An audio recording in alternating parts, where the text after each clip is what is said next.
Good evening, everyone. I'm going to deal with the private children update and address my scruffiness at the end. Um, what are the hot topics in the private children world this year? Well, firstly, Cafcass and the police have been very busy. Secondly, there's been a significant comment on the powers of the family court. And thirdly, unsurprisingly perhaps, some domestic abuse case law, which will be relevant. So, firstly, Cafcass have been very busy, particularly recently. They have published a new domestic abuse practice policy, and very recently they published a 16.4 Guardian model guidance. So the first one, their domestic abuse policy, they have attempted to reflect the intentions of the Domestic Abuse Act, Practice Direction 12J and 12Q, in an effort to protect children and adult victims of abuse. The three significant changes are, number one, family court advisors and children's guardians will no longer use the language claims or alleges in their reports. Instead, they're going to use the words of the children and adults who are the victims of abuse. They underline that it's not for Cafcass to determine the facts. It may sound somewhat counterintuitive to remove the words alleged or claimed in circumstances where the court, the very place where those allegations are going to be the subject, are going to be instead using is the victim or anything like that, particularly in circumstances where those allegations are likely to be disputed. But this, in my view, is quite helpful because it means that you are more likely to be able to cross-examine on the contents of a safeguarding letter if it is going to set out the exact words that one party has used. If their story changes during the course of the case, then that is ripe for cross-examination. Secondly, the starting point for recommendations for children where there have been allegations or a conviction or other findings in relation to sexual abuse is that the child will not spend time with that parent due to the significant risk of harm. And lastly, that family court advisors and children's guardians are required to provide clear, unequivocal and compelling rationales for their reports if they do not adhere to the starting points in their assessments. That would seem sensible. The policy in particular notes three other matters which I want to draw your attention to. The first is that where an adult describes sexual offences or other criminal acts of violence, formal child protection action must be taken in the form of a 16A risk assessment or a referral to the local authority. Significantly and highlighted in bold in the policy is that the practitioners, the family court advisors or the children's guardians, will need to follow up the referral if they believe the local authority have decision to take no further action, means that the child is being left at risk of harm. My view is this is likely to lead to more Section 16A risk assessments flowing from proceedings. The other feature is that where there is a report or disclosure of any form of domestic abuse, including sexual offences, and the child is living with the accused parent, the Cafcass practitioners must urgently assess the child's safety and welfare.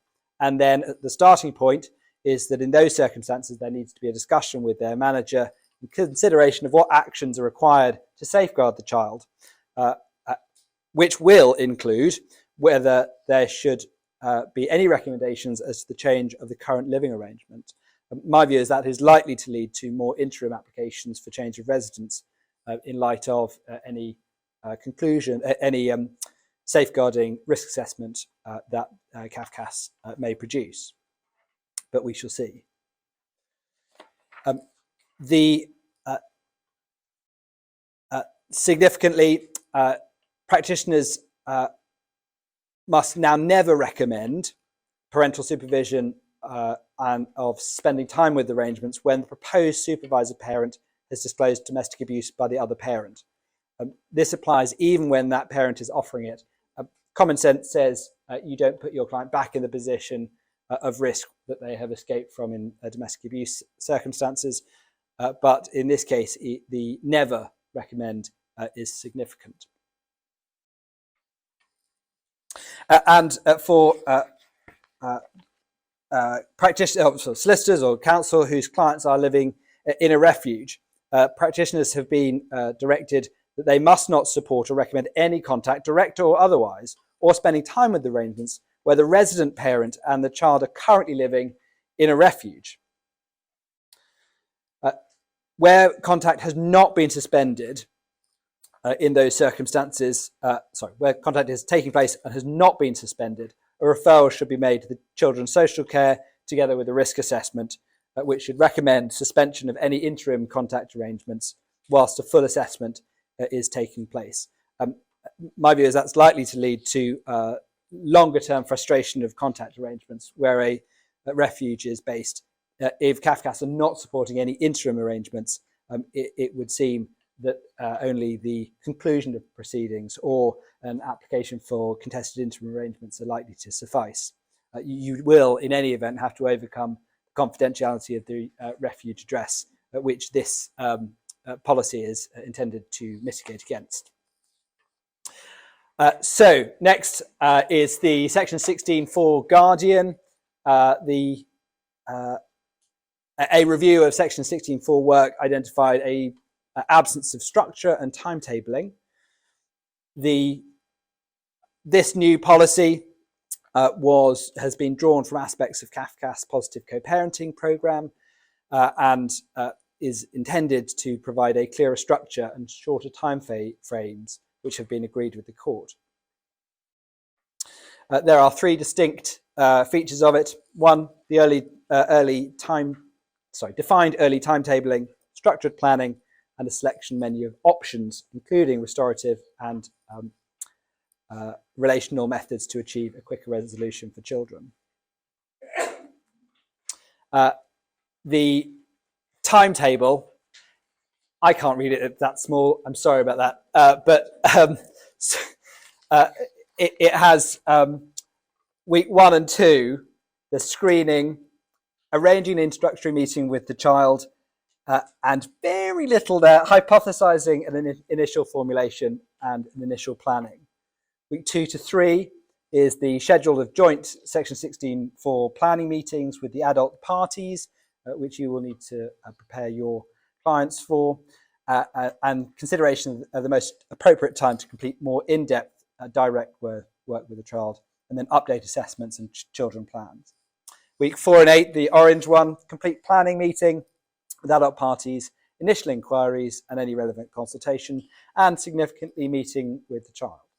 Week 8, in blue, the complete position statement, directions hearing to confirm experts' referrals and commissions and or use of restorative approaches. And then perhaps ambitiously, week 8 to 26, complete assessments, work with the family, complete identified restorative work, file case analysis, and very ambitiously, final hearing. And then goodbye letters to the children to record the close. It has a very public law flavour to it in the 26 weeks timescale, but perhaps equally the public law flavour of not meeting the 26-week timescale. But we can hope. I should say that timetable is obviously hampered again by the availability of CAFCASS guardians, and more often than not now you're also making a referral to NIAS to provide the guardian, which leads to further delay. But we can hope that this might assist. So the other body that's been very busy is the police. There has been, since March this year, there's been a new protocol for police disclosure. It is in 3 parts. So A, B, and C. A, disclosure from police to the family proceedings. B, sought by an investigator, and C, linked directions to proceedings. B is unlikely to be terribly helpful for you. A and C, much more so. And very happily, to add to the paperwork, there are 5 annexes to the police disclosure protocol. I've got a link there to the resource, which obviously you'd need. In very, very broad terms, what do you do other than panic and hope it all goes away? Don't. You've got Annex 1, which you're going to have to complete. That is the application to the police. It's quite detailed, but if you know what you're looking for, you can put that in. And then you've got Annex 5, which is the order itself. Hopefully council would have done that at the hearing or before the hearing.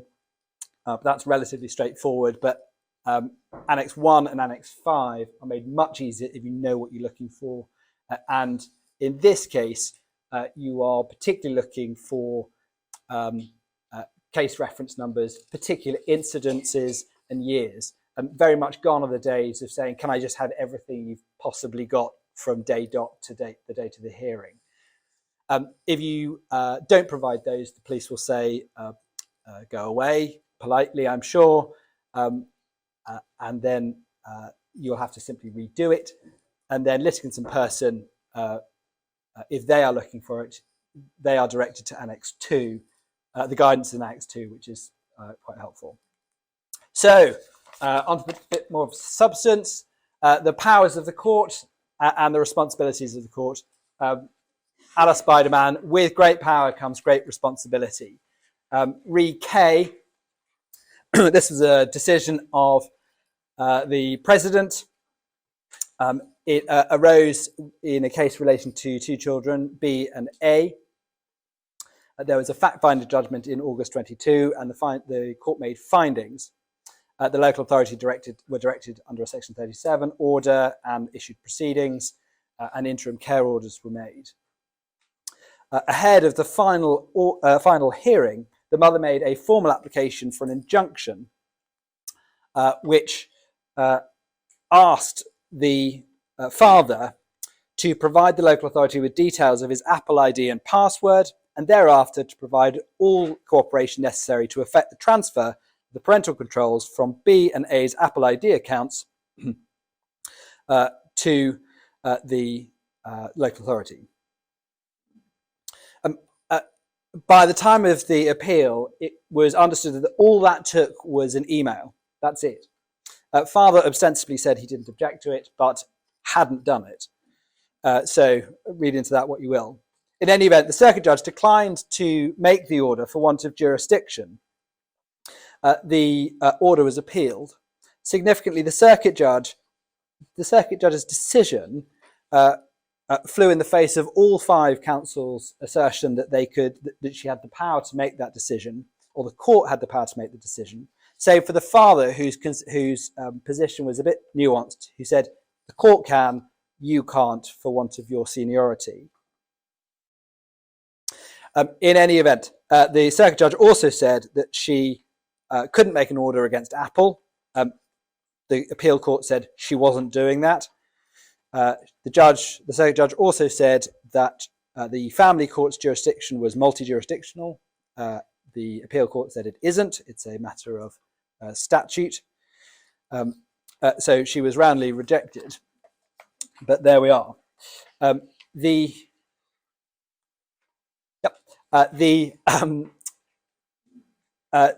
president said this: the appeal is an opportunity to reaffirm the wide and flexible powers of the family court.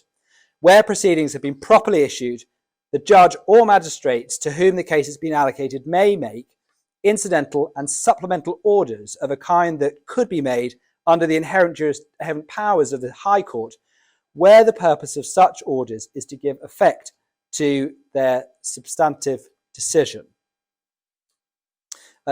That is a resounding endorsement of the court's powers.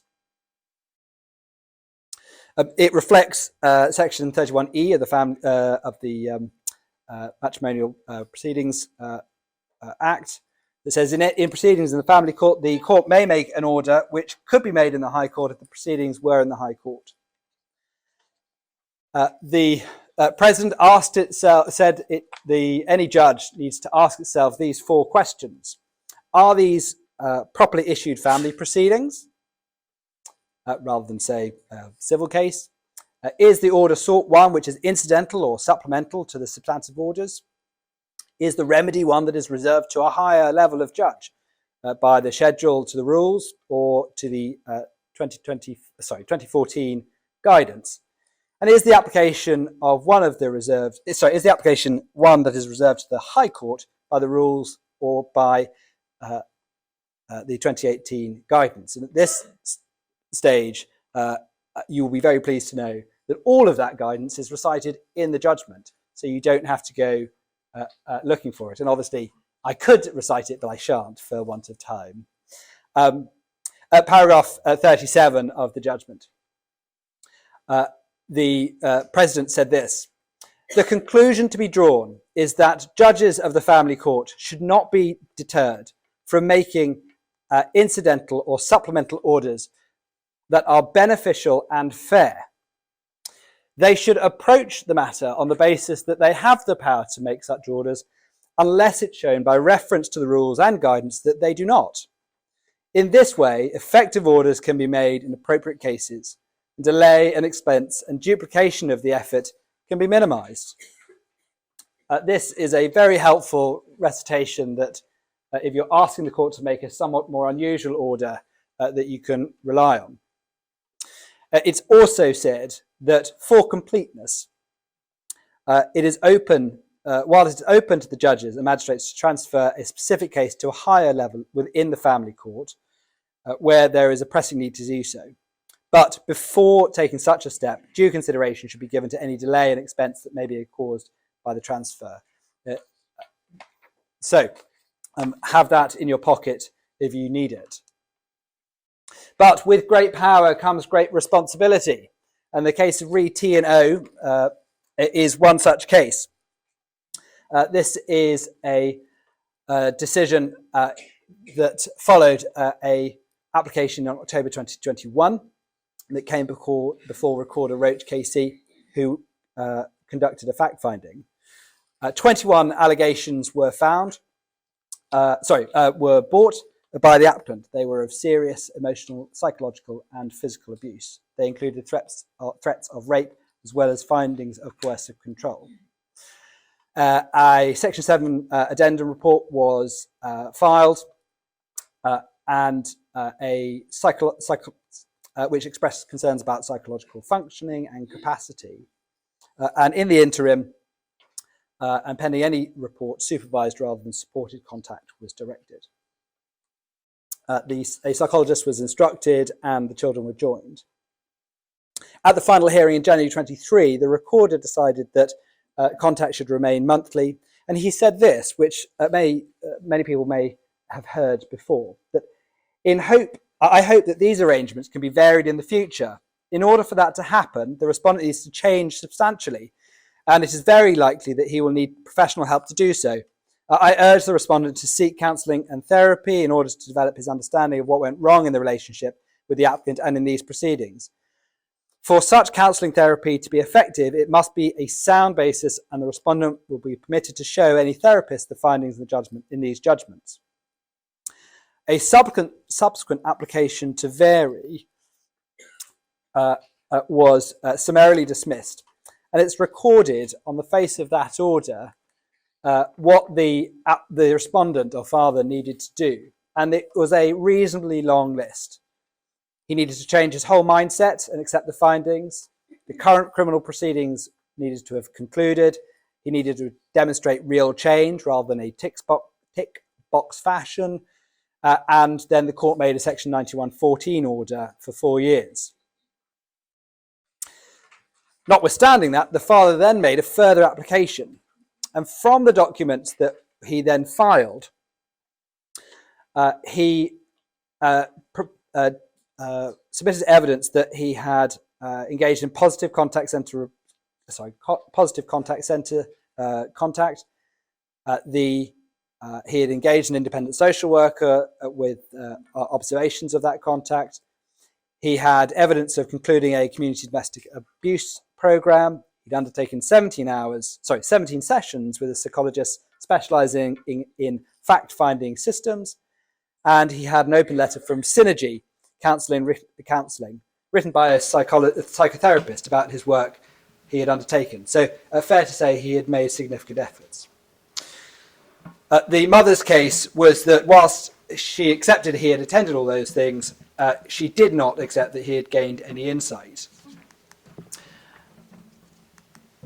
The judge, His Honour Judge Davies, made an order which effectively said that that contact was to progress from supervised to unsupervised upon receipt of a positive assessment to be provided by the independent social worker who had been observing the respondent's contact.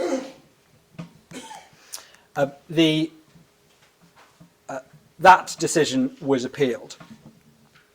And in very short terms, the court said that the judge cannot delegate his decision to the independent social worker. The decision, the issue was whether or not the work that had been done by the father was effective in managing the risk and harm. In simply delegating to the independent social worker the ability of the mother to effectively challenge the respondent's evidence and change and and consideration of the best interests of the child had not taken place. To compound this error, it transpires that the independent social worker did not have a copy of any of the case papers. Her role was solely limited to supervising the contact of the children. So how she was meant to make a sensible recommendation was beyond the appeal court. Similarly, in E, F, and G, this is an appeal that dealt with unsupervised contact prior to a fact-finding hearing. This is a case of very significant allegations made by the father in terms of a female genital mutilation protection order and by the mother as well, who was making allegations of abuse. By the time of the fact-finding hearing, no QLR had been available for the hearing, and the court was directed to the guidance in Re Z, which I will come on to later, but declined to follow the suggestion that the matter proceed on questions being put by the judge, and simply adjourned the hearing to allow a further search for the QLR to continue. The judge's decision in relation to interim contact was put on the decision to move from supervised to unsupervised contact, pending the fact-finding hearing, was put on basically three reasons. One, that there could be a testing out period under the umbrella of proceedings. Two, that the judge said on any view of the facts, a move to unsupervised time with the children would take place, and that he was satisfied that the children would come to no harm and it creates no unmanageable risks, using the words in PD 12J. And similarly, the children wanted, that progression was in line with the children's wishes and feelings.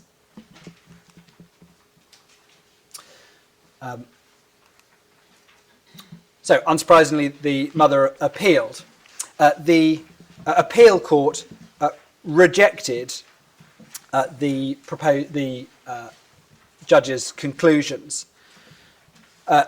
The consideration that on any view of the facts, the move to unsupervised time, the view that on any view that there was an almost inevitable view to unsupervised time was simply unsustainable. The mother and the children were had made serious allegations against the father. If they were found to be true, there was an ongoing risk to the mother and the children. The notion that any relaxation in contact which might follow the findings can somehow be tested out before the fact-finding is contrary to paragraph 25 of the practice direction. And generally, the testing out provision should be is against policy. And as a final and somewhat dismissive comment, the judge had said that Kafkas are very risk averse these days. That wasn't in his judgment, but it was in the transcript. And so the appeal court said they do not endorse that. See the domestic abuse policy that we've discussed earlier. So we then deal with domestic abuse and how to deal with it. I'm going to be very quick because it's very late. This is the issue of separate fact-finding hearings. This was an appeal from the lay bench who had, there was a series of allegations made. It all came to a head when there was a further directions hearing and the mother made a further allegation that the father had slapped the child. When it came to the crunch, the father's lawyers challenged the need for a separate fact-finding hearing, and the bench discharged the order for a fact-finding hearing. It was appealed. Very, very quickly, it was appealed on and there was an argument. The first ground of appeal, the lack of evidence to support findings made against the mother. There was a question about whether or not this was really an appeal against a case management decision, which obviously has a much shorter timescale than a substantive decision. And the bench and the appeal court said that this wasn't, in fact, a appeal. The bench hadn't made findings, so this wasn't a substantive appeal. So it was a case management appeal. But significantly, in making that, in considering that decision about whether or not to allow the appeal out of time in a case management case, they applied the Denton case. Now, obviously, all of you are very familiar with Denton. There's a 3-stage test. I'm not going to test you on that. 1, is it a serious breach? 2, is there a good reason for the breach? And 3, evaluate all the circumstances should the relief be granted. And in this case, the judge drew a distinction. When applying number 2, was there a good reason? And in my view, number 3 as well. There's a distinction between cases in the family court and cases in the civil courts that, given the nature of the issues, there is unlikely to be a financial compensation in default in Children Act cases. That is eminently sensible. In my view, the consequences that where there is default is solely the fault of the litigant's legal advisors, then that is more likely to lead to a relief from sanction in family cases and civil cases. This is one that you have in your back pocket just in case you've missed something. But a useful shield just in case. Dealing with the substantive issues, the court, the court said that in their view, the magistrates were entirely correct to conclude that they did not need to have a hearing to make findings of fact about past conduct. There was ample evidence in transcripts of WhatsApp messages where both parties had been totally vile to each other that formed the basis, or could form the basis, of an assessment by a judge at a welfare stage, taking that into consideration. The judge drew a paragraph 45 in this judgment. He said, this case is a good example of why separate fact finds will often neither be necessary nor indeed helpful in private law disputes.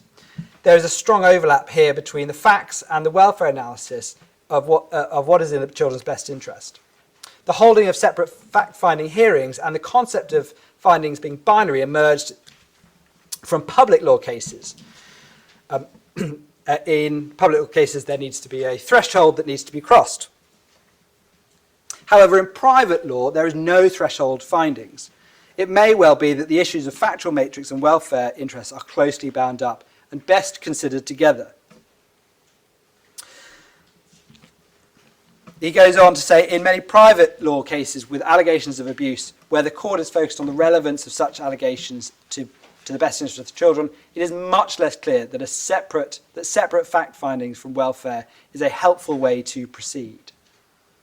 It may be more useful for the court to consider the evidence, including that of the CFA, in a holistic way, rather than trying to separate facts from welfare.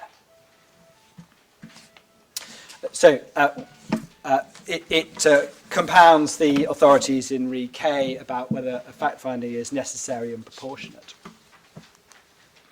So I told you I promised I'd come back to it. Re Z, which is about the prohibition on cross-examination. So the QLR, in this case, the court considered what the options available to it are. If the 28 days for a QLR to be found has lapsed, a further adjournment in the hope that a QLR may be found, an adjournment to allow one or both parties to engage an advocate, reviewing the need for the vulnerable party to give oral evidence and be cross-examined, and whether there needs to be a fact-finding hearing in the proceedings at all, consideration of any alternate means of avoiding person being cross-examined, and the court itself taking on the task of questioning the person in place of the party. Now, it says, importantly, it does not follow that if there is no QLR available, the court is automatically required to conduct the questioning itself. It's important that all possible alternative options are reviewed at that point in the proceedings.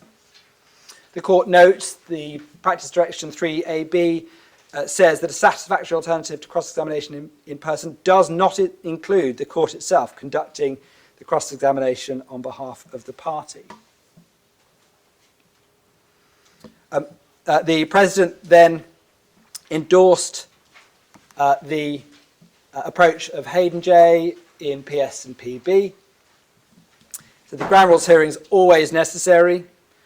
Judicial continuity between the ground rules and the substantive hearing is essential. The accuser bears the burden of establishing the truth of the allegations, and the investigative process must ensure the fairness to both parties. This obligation cannot be compromised in response to a witness's distress. Where the factual conclusions are likely to impact the arrangements for and the welfare of the child, the court should consider joining the child as a party and securing representation.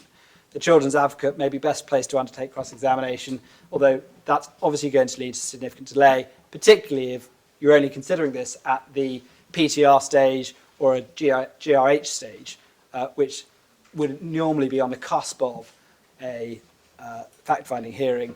Even if it's at the FHDRA stage, you are still looking at significant delay before the child's guardian is appointed. Then the court should require written questions, and the judge should never feel constrained to put all of the questions. And the judge should craft and hone the questions in light of the responses given.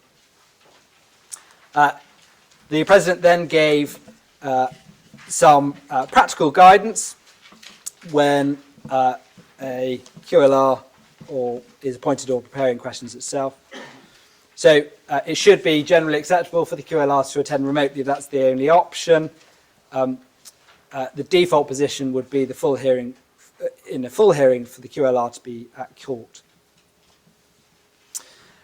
There should be the prohibited party should submit a clear statement shortly setting out the allegations, findings or facts that they seek to establish. That should have been done in a Scott schedule anyway, subject to CCB findings.